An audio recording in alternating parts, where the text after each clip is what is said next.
Hello good morning students. आज अपन कक्षा 10 RBSC का जो 10वां चैप्टर है विद्युत धारा इलेक्ट्रिक करंट, उसके ऊपर अपन चर्चा करने वाले हैं। बिना किसी टाइम वेस्ट करे हुए हम डायरेक्ट विद्युत धारा की धाराओं में चलते हैं। विद्युत का मतलब बाद में समझेंगे, पहले धारा का मतलब समझते हैं। धारा कोई विद्युत के लिए यूज नहीं होती है। धारा तो हम हर किसी के लिए यूज कर सकते हैं। धारा का एक्चुअल में हमारी क्या धारणा रहेगी धारा के बारे में, धारा को हम किस प्रकार से समझेंगे, इन सब पहले हम चर्चा कर लेते हैं। यूँ मान लो अगर कोई झरना है, कोई पानी बह रहा हुआ है, ठीक है, ऐसा चलता हुआ पानी, हम इसको पानी की धारा बोल सकते हैं। क्या बोल सकते हैं? इसको पानी की धारा बोल सकते हैं। ऐसे ही अगर कोई दूध बह रहा है, कुछ भी बह रहा है, हम बहते हुए को या चलते हुए को हम क्या कह सकते हैं? उसकी धारा बोल सकते हैं। क्या बोल सकते हैं? धारा बोल सकते हैं। बोले ये भाई पानी की धारा है, ये उसकी धारा है, ये उसकी धारा है, ये हमारी धारा है। तो ये क्या है? धारा का मतलब देखो, धार शब्द से मतलब यही है कि धारा का मतलब है बहता हुआ, प्रतीत होना, या प्रतीत नहीं एक्चुअल में होना। तो धारा का मतलब ये। अब यहाँ पे विद्युत धारा की बात कर रहे हैं तो क्या होगा? विद्युत धारा में कौन बहेगा? विद्युत धारा, तो यहाँ पे करंट का फ्लो होगा। धारा क्या है? करंट। अब यहाँ पे अपन धारा क्या बोल रहे हैं? करंट। तो करंट का फ्लो होना, यानी करंट क्या है एक्चुअल में?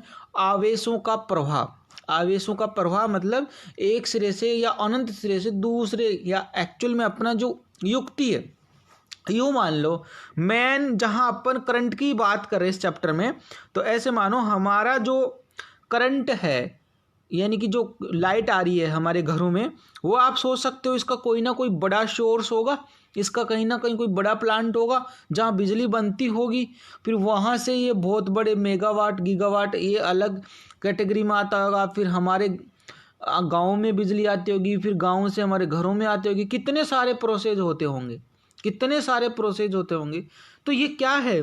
सब बिजली जैसे यहाँ से मैन्युफैक्चरिंग हो रही है, ठीक है, फिर यहाँ कोई बड़े पावर हाउस में आई, ठीक है, बड़े से फिर यहाँ कोई छोटे में आई, ठीक है, छोटे से हमारे गांव वाले ग्रेड में आई, गांव वाले ग्रेड से हमारे डीपी में आई। किस में आई? डीपी में। डीपी से हमारे मीटर में आई, मीटर से जाके तब जाके हमारे कूलर, पंखे, मोटर, लाइट, ये सब आके कहाँ आ रहा है? तो ये सब क्या हो रहा है? धारा का प्रवाह हो रहा है। ये करंट इधर से इधर आ रहा है। क्या कभी ऐसा हुआ है हमारे मोबाइल की बैटरी या हमारे किसी सेल से हमने किसी मेगावाट, डीपी, पावर हाउस, ये प्लांट इनमें सब में हमने कोई तारापुर या कहीं कोई बिजली पहुंचा दी? ऐसा हुआ? नहीं हुआ। ऐसा नहीं हुआ। अब समझाते हैं इसका मतलब क्या हुआ, क्या हम इस चैप्टर में पढ़ने वाले हैं, कौन कौन सी इन चीज़ों के बारे में बात करने वाले हैं। अब ध्यान देना, कुछ विशिष्ट शब्दों का प्रयोग करेंगे यहाँ पे इस चैप्टर को समझाने के लिए स्पेशली, कि ऐसा ही होता है, ऐसा नहीं होता। जैसे आपको समझाने के लिए इस बुक में कुछ अध्याय में शुरू में कुछ 2 बातें कर रखा है प्यार से। वो बातें ऐसे कर रखा है कि ऊष्मा का मतलब होता है, जैसे आपके पास ये बॉक्स है, क्या है ये कोई बॉक्स है, ठीक है, इसके अंदर कोई पानी या द्रव भरा हुआ है, राइट। जैसे इसके अंदर क्या भरा हुआ है? इसके अंदर भरा हुआ आपका पानी भरा हुआ है। अब मैं कहता हूँ ये पानी बहुत गर्म है। पानी क्या है? गर्म है, ठीक है।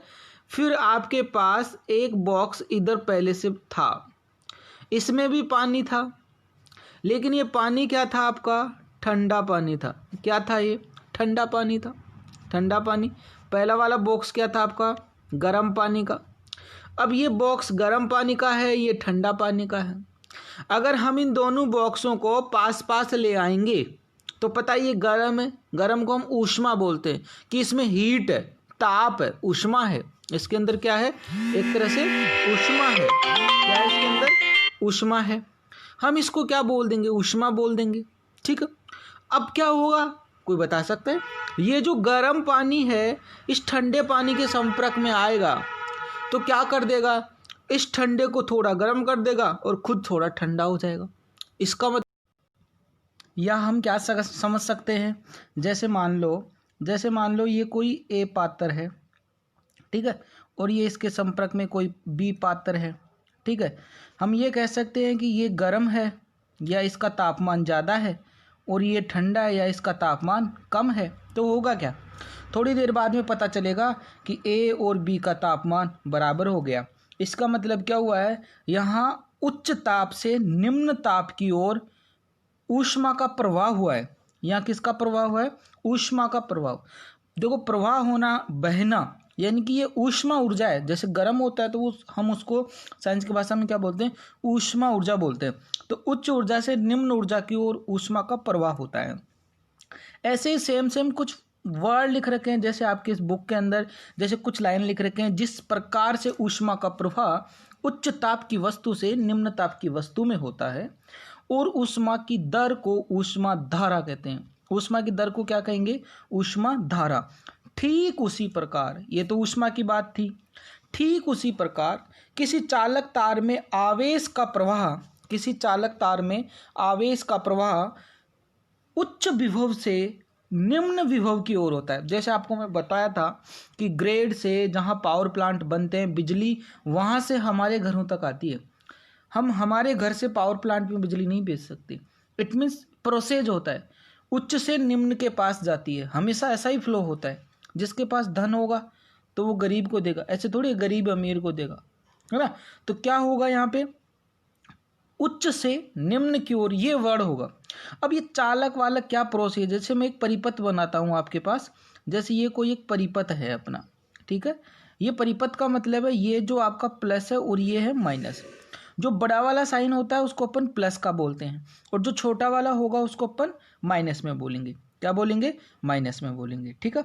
अब ये क्या है, अच्छा अब परिपथ में अगर मैं इसको जोड़ दूं, परिपथ इधर कुछ भी जोड़ दूं, जैसे कि मान लो ये यहाँ बल्ब जला दिया अपन ने और इधर जैसे यहाँ पे कोई प्रतिरोध लगा रखा है, या जैसे यहाँ पे कुंजी बना दी है, कुंजी बना दी एक, ठीक है, कुंजी लगा भी दी, सर्किट चालू हो गया, समझ लो।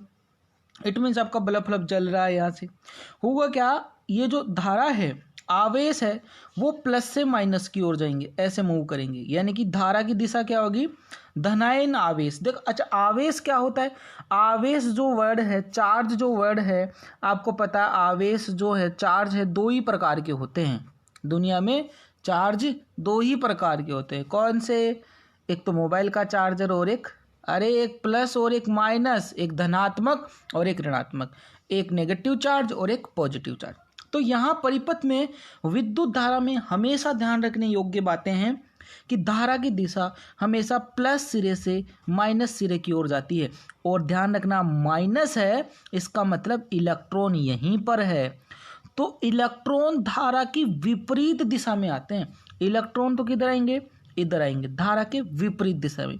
और धारा किधर जाएगी, प्लस से माइनस की ओर। ये जो मैंने चिन्ह लगाया एक बैटरी का सा चिन्ह है, इसका जो बड़ा वाला जो साइन है वो होगा आपका प्लस और जो छोटा वाला है वो होगा माइनस। इट मीन्स ये बात आप निश्चित कर लेना कि धारा की दिशा जो है वो प्लस से माइनस की ओर जाती है। इट मीन्स एक परिपथ है, यहाँ कुछ भी आप वोल्ट मीटर एमीटर से अपन ओम के नियम में परिपथ पूरा बताएंगे, इसलिए हम विद्युत परिपथ को किस तरह से साइन यूज करेंगे, किसको कैसे बोलते हैं, वो सब अपन डिटेल से बताएं। एक तो ये सिंपल मेथड था, ठीक है, क्या था ये, सिंपल मेथड था। अब ये कहना क्या चाहता था, उच्च विभव से निम्न विभव की ओर होता है, उच्च विभव से निम्न विभव की ओर होता है, ये हम आपको बताना चाह रहे थे। अब जैसे ऐसा माना जाता है कि उच्च विभव से निम्न विभव की ओर होता है, आवेशों की प्रवाह की दर को विद्युत धारा कहते हैं। देखो शॉर्ट एंड स्वीट परिभाषा जो क्या बन रही है, आवेशों की प्रवाह की दर को विद्युत धारा कहते हैं।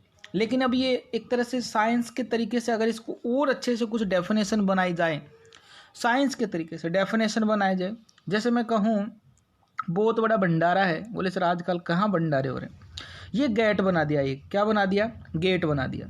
अब जैसे तुम लोग खूब सारे लोग इस गेट से निकल के जाओगे, बोले पहले हमारा नंबर, पहले हमारा नंबर। तो क्या इस भीड़ को काउंट करने के लिए क्या प्रत्येक आदमियों को गिना जाता है, नहीं, एक अप्रोक्सीमेट टाइम में एक कुछ आदमियों को गिन लिया जाता है। जैसे ऐसे गिन लिया जाता है कि 1 मिनट में इसमें से गेट में से कितने आदमी गुजरे, एक फिक्स टाइम कर दिया ना, 1 मिनट में गुजरने वाले आदमियों की संख्या। तो फिर हम क्या कर सकते हैं, जितने टाइम में आदमी गुजरे उनकी सबकी संख्या निकाल सकते हैं, सबको थोड़ी गिनना पड़ता है। उस 1 मिनट के अंदर यहाँ से कितने आदमी गुजरे, आप जैसे ऐसे लोग अपने, है ना, जैसे 1 मिनट में यहाँ पे 100 आदमी गुजर गए, तो 1 मिनट में 100 गुजर रहे हैं, हम 1 सेकंड में भी निकाल सकते हैं, 1 घंटे में भी निकाल सकते हैं। ऐसे ही अगर मैं एक अच्छी खासी डेफिनेशन इसकी मैं बनाना चाहूँ तो इसके लिए मैं यही कहूँगा कि यहाँ जैसे ये कोई पॉइंट आपके तार है, एक इधर जा रहा है उच्च से निम्न की ओर, तो मैं यही कहूँगा कि किसी भी परिपथ में किसी बिंदु से, जैसे इस बिंदु से आपका इधर जा रही है धारा, इधर जा रही है, ठीक है, तो इस बिंदु से इकाई समय में, क्या बोल दिया मैंने, इकाई समय, समय को पाबंद कर दिया, इकाई समय में गुजरने वाले आवेश की मात्रा, इकाई समय में गुजरने वाले आवेश की मात्रा को विद्युत धारा कहेंगे। अब देखो समय ले लिया, अब विद्युत धारा की इसी से अपन परिभाषा बना सकते हैं। विद्युत धारा की परिभाषा क्या होगी, विद्युत धारा की परिभाषा हमेशा इसी से बन जाएगी। किससे बन जाएगी, जैसे मैंने कहा कि किसी भी विद्युत परिपथ में, किसी भी विद्युत परिपथ में आप क्या करोगे, एक बिंदु से एकांक समय या इकाई समय में गुजरने वाले आवेशों की कुल मात्रा विद्युत धारा कहलाती है, या आवेश की मात्रा ही क्या कहलाएगी, विद्युत धारा। अब इससे सूत्र कैसे बना सकते हो, जैसे लिख दिया ना, आवेशों के प्रवाह की दर को विद्युत धारा कहते हैं। अब माना कि किसी बिंदु से क्यू आवेश, आवेश का मात्रक, जैसे अपन इसको क्या करते हैं, ये क्यू से प्रदर्शित करते हैं आवेश को, मात्रक इसका कूलाम होता है, आवेश का मात्रक क्या होता है, कूलाम, प्रदर्शित किससे करेंगे, क्यू से करेंगे। तो जैसे मान लो विद्युत धारा निकालनी है मेरे को, तो विद्युत धारा का फॉर्मूला कैसे सेट हो रहा है, देखो विद्युत धारा कैसे, फॉर्मूला कैसे बन रहा है, विद्युत धारा का फॉर्मूला अपन इसी डेफिनेशन से बना सकते हैं। कौन सी डेफिनेशन, विद्युत धारा का फॉर्मूला आप बना सकते हो इसी डेफिनेशन से, विद्युत धारा का फॉर्मूला यहीं से बन जाएगा, ठीक है। विद्युत धारा को अपन आई लिखते हैं, क्या लिखते हैं, आई। और अब देखो फॉर्मूला कैसे बनेगा आपका, देखो एकांक समय बताया ना आवेश, देखो हम हमेशा समय को जहाँ भी लिया है उसको नीचे लिया है, समय को कहाँ लिया है, नीचे लिया है, ठीक है।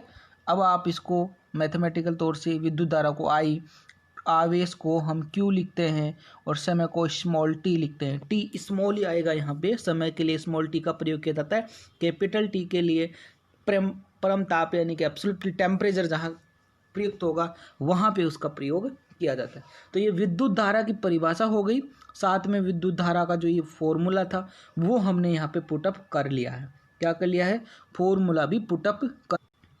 अब अपन ये ज्ञात कर सकते हैं कि अपन धारा को कैसे ज्ञात किया जाए।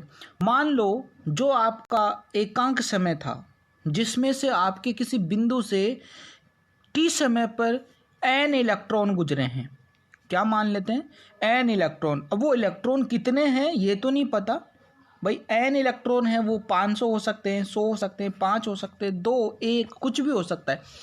n इलेक्ट्रॉन की बात कर रहे हैं कि विद्युत परिपथ के किसी बिंदु से टी समय में n इलेक्ट्रॉन गुजरते हैं, तो टी समय में आवेश कितना हो जाएगा, Ne हो जाएगा। यानी जो भी आवेश है इलेक्ट्रॉन का उसको हम किससे गुणा कर देंगे, E से गुणा कर देंगे। जैसे अभी मान लो n की वैल्यू अभी 2 होती तो 2 को हम किससे कर देते, E क्या है, इलेक्ट्रॉन का आवेश है, कितने समय में, टी समय में। अब समय कुछ हमारे पास होता तो हम समय भी लिख देते, ठीक है। तो अभी टी समय में n, जैसे अभी अब टी समय का मतलब 1 सेकंड में या 2 सेकंड में, ठीक है, समय ले लेते हैं। तो इस प्रकार से यहाँ जो फॉर्मूला पुटअप हुआ है वो किस बेस पे हुआ है, यानी कि ये बोला टी समय में n इलेक्ट्रॉन गुजरते हैं तो टी समय में Ne आवेश उस बिंदु से गुजरेगा, अतः विद्युत धारा क्या हो जाएगी, विद्युत धारा क्या हो जाएगी, Ne/T हो जाएगी, क्या हो जाएगी, Ne/T हो जाएगी।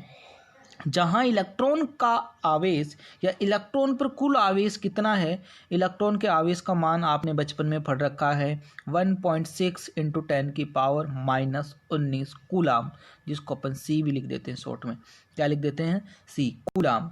ये आपके आवेश का मात्रक है कूलाम, किसका मात्रक है, आवेश का मात्रक है कूलाम, ठीक है। ऐसे हम धारा का मात्रक भी निकालेंगे, एम्पियर भी होता है और आपका कूलाम प्रति सेकंड भी होता है, अभी बताते हैं।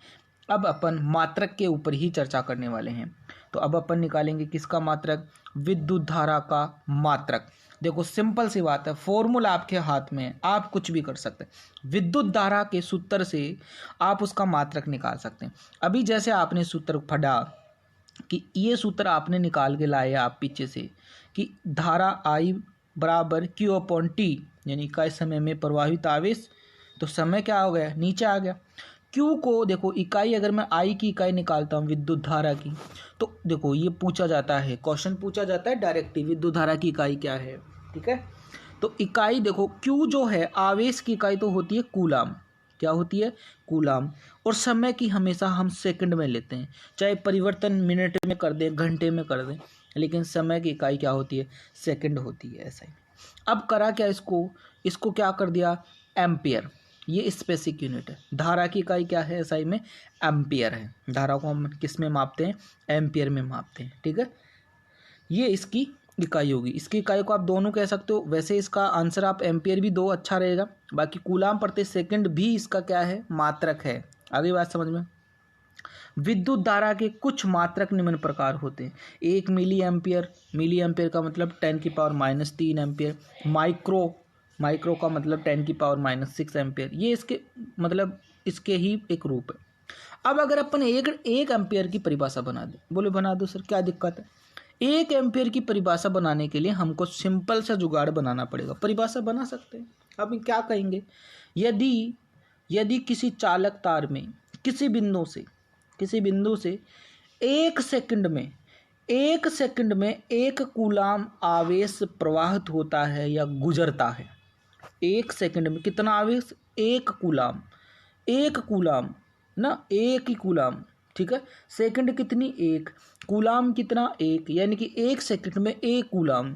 तो अब बताओ Q और T अगर 1 हो जाए, फॉर्मूला क्या था, I = Q/T। अब मैं कह रहा हूँ 1 सेकंड में 1, यानी कि 1/1, तो I भी कितनी आ जाएगी, 1। तो ये किसका मात्रक हो गया, सॉरी 1 एम्पियर की परिभाषा होगी। 1 एम्पियर आ गया मान, तो 1 एम्पियर की डेफिनेशन हमारे लिए बहुत ही ईजी डेफिनेशन बन। देखो क्या है, परिभाषा बन रही है 1 एम्पियर की। बंदा कहना चाहता है यदि किसी विद्युत परिपथ के किसी बिंदु से जैसे मैंने भी कहा कि आपका कोई भी विद्युत परिपथ लगा हुआ है, विद्युत परिपथ में हमको चाहिए सबसे पहले तो क्या चाहिए, एक बैटरी चाहिए। बैटरी को हम इसी प्रकार से जोड़ते हैं, प्लस और इधर माइनस। बाद में आप इसके अंदर कुछ एमीटर जैसे इसके अंदर हम बल्ब जला रहे हैं, ठीक है, कुछ यहाँ पे धारा नियंत्रक वगैरह, बड़ा परिपथ बनाएंगे। लेकिन अभी यूँ समझ लो आपका एक छोटा सा परिपथ बना दिया हमने। ठीक है, यहाँ हम कुंजी लगा देते हैं। कुंजी मतलब आपका किट आउट वगैरह सर्किट जोड़ देते हैं, इसको सिंपल जोड़ रहे हैं एक तार सा बना। अब धारा आपकी इधर से इधर जा रही है, प्लस से माइनस की ओर। इलेक्ट्रॉन हमेशा आपके माइनस से प्लस की ओर आएंगे, इनका सिस्टम होता है। ठीक है, इलेक्ट्रॉन धारा के विपरीत जाते हैं, ये बात समझ में आ गई। कहने का मतलब क्या हुआ कि अब एक पर्टिकुलर पॉइंट में 1 सेकंड में 1 कूलाम आवेश प्रवाहित होता है या उसमें से गुजरता है। ठीक है, तो यही कहना चाहता है, किसी बिंदु से 1 सेकंड में 1 कूलाम आवेश गुजरता है तो उस परिपथ में धारा 1 एम्पियर होगी। उस परिपथ की धारा कितनी हो जाएगी, एम्पियर हो जाएगी, 1 एम्पियर। और ये 1 एम्पियर की क्या है, डेफिनेशन है। ठीक है, विद्युत धारा देखो ध्यान रखना, विद्युत धारा मापने के लिए एमीटर का उपयोग किया जाता है। बहुत इंपॉर्टेंट क्वेश्चन है, ध्यान रखना। विद्युत धारा का मापन के लिए किसका उपयोग किया जाता है, एमीटर का उपयोग किया जाता है। किसका उपयोग किया जाएगा, एमीटर का। और इसे परिपथ में श्रेणी क्रम में जोड़ेंगे। आगे जाके श्रेणी क्रम और समांतर क्रम पढ़ेंगे अपन इन विद्युत परिपथों के केस में। तो ध्यान रखना, एमीटर को हमेशा श्रेणी क्रम में जोड़ा जाता है और वोल्टमीटर को हमेशा समांतर क्रम में जोड़ा जाता है। आगे इनके सबके चिन्ह भी बताएंगे और इनको कैसे कैसे जोड़कर भी बताएंगे। ओम के नियम का सत्यापन भी करेंगे। चैप्टर के भी स्टार्टिंग है, शुरुआत है, तो थोड़ा थोड़ा यूँ समझते चलो। बाकी जो डाउट है वो अपन डाउट सेशन में क्लियर करेंगे आमने सामने जब होंगे। ठीक है, तो ये आपके सामने यूँ समझ लो, आपके पास भी बुक है और ये बुक ही आपके सामने जो स्क्रीन पर दिख रही है ये भी बुक ही है। बस हम लाइनों को थोड़ा थोड़ा एक्सप्लेन करते जा रहे हैं ताकि आपको एक समझना और पढ़ना थोड़ा सा क्या हो जाए, ईजी हो जाए। ठीक है, चलो। तो अब एक उदाहरण दिया गया है आपकी पाठ्य पुस्तक के अंदर कि 1 कूलाम आवेश में इलेक्ट्रॉनों की संख्या बताओ। देखो बड़ा ही सिंपल सा क्वेश्चन है, 1 कूलाम आवेश में इलेक्ट्रॉनों की संख्या बताओ। 1 कूलाम आवेश, ठीक है। अब 1 कूलाम आवेश में इलेक्ट्रॉनों की संख्या बताने के लिए हमारे पास जो एक फॉर्मूला बना था अभी थोड़ी देर पहले, उसका हम इस्तेमाल कर सकते हैं। 1 कूलाम आवेश में, ठीक है, इलेक्ट्रॉनों की संख्या, बात रही समझे। तो कूलाम आवेश क्या है, हम Q को क्या लिख सकते हैं, Q क्या था हमारे, अभी जैसे मैंने एक फॉर्मूला बताया था I बराबर Q/T। तो Q क्या है, Q है NE, N का मतलब ये क्या है आपका NE क्यों है, क्योंकि NE का हमारा मकसद था यहाँ पे नंबर ऑफ इलेक्ट्रॉन, कि कितना आवेश गुजरा है एक पर्टिकुलर टाइम में, ठीक है। तो अब हम कह रहे हैं कि 1 कूलाम का आवेश कितना हो जाएगा। तो मान लिया कि जैसे ये जो n की वैल्यू है, वो n की वैल्यू हमने क्या मान ली है, अभी देखना निकाल देंगे इसके कितना टोटल आवेश रहा है। ये मान लिया आपका 1 है, क्या है 1 कूलाम है, इसका आवेश निकालना चाहते हैं, निकाल देंगे। अब देखो ये 1 मान लिया। अब ये इलेक्ट्रॉन का आवेश तो आपको पता, भी थोड़ी देर पहले पढ़े थे, 1.6 × 10⁻⁻19 कूलाम। एन अभी पता नहीं है, ठीक है। तो आप क्या करोगे, इस वाली वैल्यू को जस्ट 1 के नीचे पुट कर दोगे, क्या कर दोगे 1 के नीचे पुट कर दोगे। तो एन इक्वल क्या हो जाएगा, एन इक्वल हो जाएगा 1/1.6 × 10⁻⁻19, क्या हो जाएगा 10⁻⁻19। अब मुझे कोई बताएगा कि अगर ये 10⁻⁻19 को मैं ऊपर ले जाऊंगा तो 10 की पावर क्या हो जाएगी, +19 हो जाएगी, सिंपल सी बात है। और ये 1.6 है, वो नीचे ऐसे कैसे ही रह जाएगा। तो ऊपर की वैल्यू क्या हो जाएगी, n इक्वल 10⁻19/1.6 हो गया। क्या मैं इसको 10 × 10⁻18 लिख सकता हूँ, पावर का मतलब यही तो है। मैं अगर यहाँ 100 लिखता तो पावर 17 ही कर देता, यहाँ पे मैं 1000 लिखता तो पावर को और कम कर देता। तो ऐसा कर सकता हूँ, ये इसलिए किया गया है ताकि पावर की जगह रह जाए और आप 10 के अंदर 1.6 का भाग दे दो। तो 10 के अंदर आप 1.6 का भाग दोगे तो 6.25 आ जाएगा और 10⁻18 रह जाएगी, प्लस में रह जाएगी। 10 की पावर क्या रह जाएगी, प्लस में। तो इस प्रकार से आप क्या कर सकते हो, यहाँ पे इसमें आप 1 कूलाम आवेश में इलेक्ट्रॉनों की संख्या ज्ञात कर सकते हो कि 1 कूलाम आवेश में इलेक्ट्रॉनों की संख्या कितनी है। नंबर ऑफ इलेक्ट्रॉन, एन क्या था, नंबर ऑफ इलेक्ट्रॉन। ये ई क्या है, इलेक्ट्रॉन का आवेश, ई क्या है, इलेक्ट्रॉन का आवेश था, ठीक है। तो हम क्या कर लिया, 1 कूलाम आवेश में कुल कितने इलेक्ट्रॉन होते हैं ये हम याद कर लिए हैं। तो ये एक डायरेक्टली अपने को पता होना चाहिए कि 1 कूलाम आवेश में इलेक्ट्रॉन की संख्या कितनी होती है, ठीक है।